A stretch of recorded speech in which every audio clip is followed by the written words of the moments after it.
This is the new Mercedes C-Class estate, and it takes all that's good about the saloon car but then improves on some of its weaker areas, such as rear passenger space.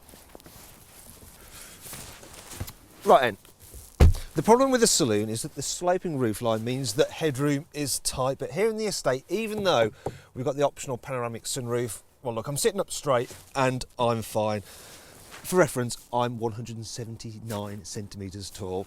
It's even okay in the middle seat, look at that there. I can just about get away with it. Now, as with the saloon, you've got this annoying hump in the floor, and that combined with quite small footwells means that you do end up fighting for foot space.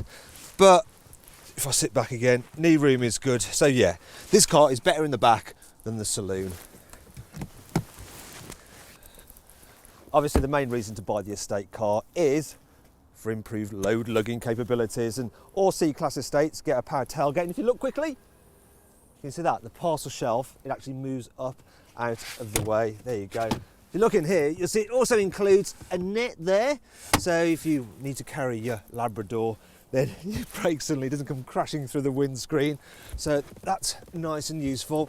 If you look in here as well, you'll see that on higher level cars, you actually get these split folding seats, so you can carry skis through there and still 2 rear passengers, which is a nice touch.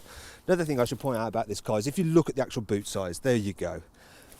It's not actually all that big. A Volkswagen Passat has a much bigger boot, but this is pretty much, well, it's exactly the same size actually as you find on a BMW 3 Series Touring and an Audi A4 Avant. So it's up there with its rivals, and also you've got no load lip, and the load height is actually nice and low, so it's easy to lift items in, or maybe for your old Labrador to jump into the back.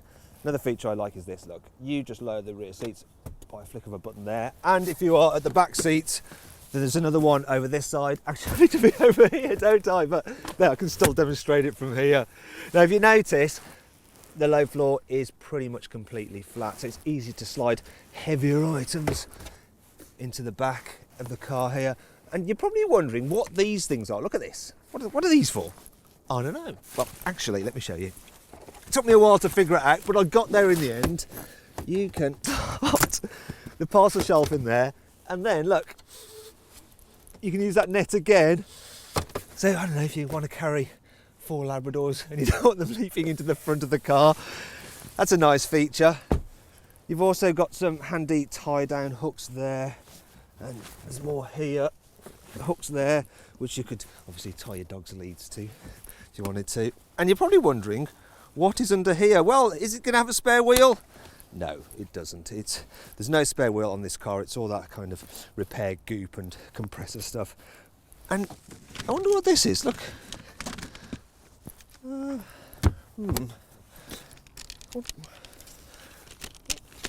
What is it? Some kind of puzzle? I don't know. Ah, look. It's a basket, probably for your Labrador puppies.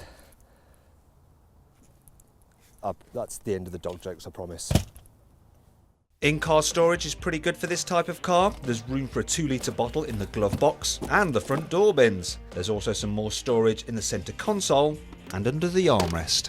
There's lots of equipment too. For instance, all cars get this faux leather interior trim, but when you touch it, you would have no idea that it's actually fake. It's really realistic.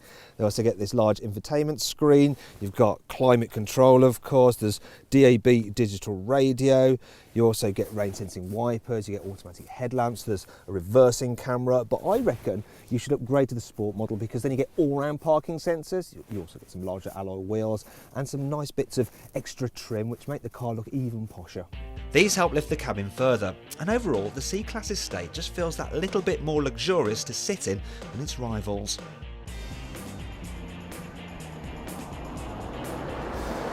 Unsurprisingly, the C-Class estate feels rather like the C-Class saloon to drive. You hardly notice the extra weight of the added bodywork, only really on a twisty road. And on the motorway, yeah, it's nice and quiet, it's comfortable, feels planted at speed.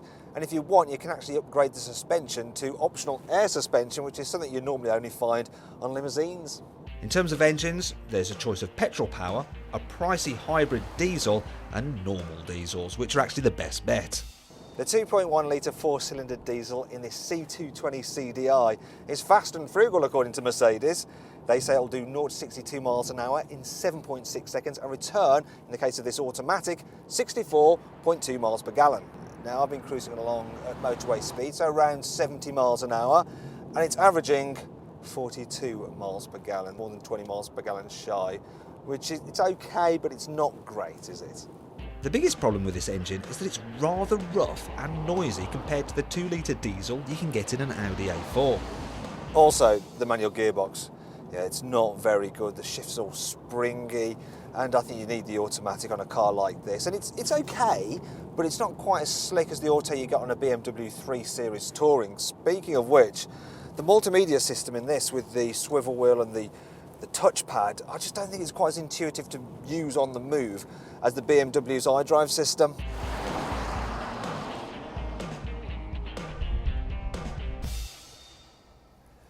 Finally, there's the price, because the Mercedes C-Class estate is rather expensive, but then it is rather desirable and it will hold its value well come resale time. And I think it's definitely worth the premium over the saloon because it's just more practical. Now, for full pricing details, you can visit our website by clicking up here. Obviously, if you're interested in this car, you need to check out our reviews of its rivals, the Audi A4 Avant, by clicking there, or the BMW 3 Series Touring by clicking here. If you click up there, you can watch our very latest video review, and if you click up there on our logo, you can subscribe to our channel, and if you're watching this on mobile, then just follow the links below the video as they do the same thing.